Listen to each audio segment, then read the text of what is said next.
हम भी किसी के प्यार में, हम भी किसी के प्यार में रातों को जगा करते थे।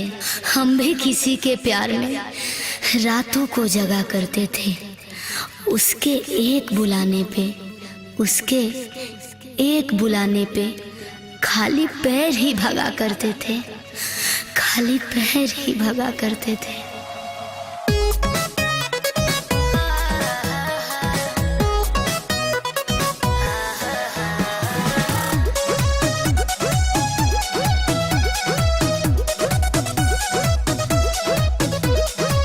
दिल का कातिल दिल में था, दिल सुन कर गया।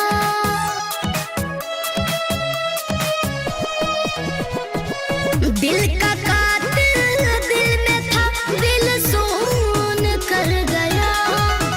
एक चेहरा था मासूम, प्यार का खून कर गया।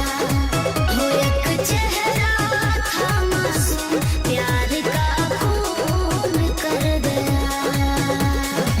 कितने सपने सजाए थे, मानो जैसे हवा आई और टूट के बिखर गए।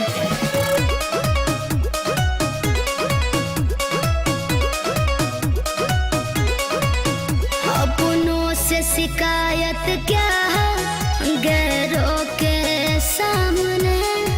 बेवफा आएगा अब क्या हाथ थामने। अपनों से शिकायत क्या गैरों के सामने। बेवफा आएगा अब क्या हाथ थामने। मेरे ऊपर चाहत का जुनून कर गया। एक चेहरा था मासूम, हाँ हाँ खून कर गया।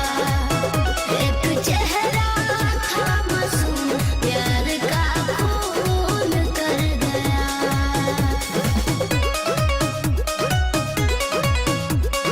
Mixed by Deepak Dilkash.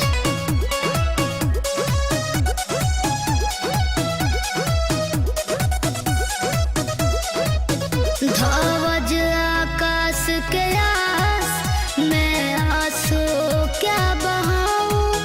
मैं ही थी मरती उस पे, कैसे इल्जाम लगाऊं।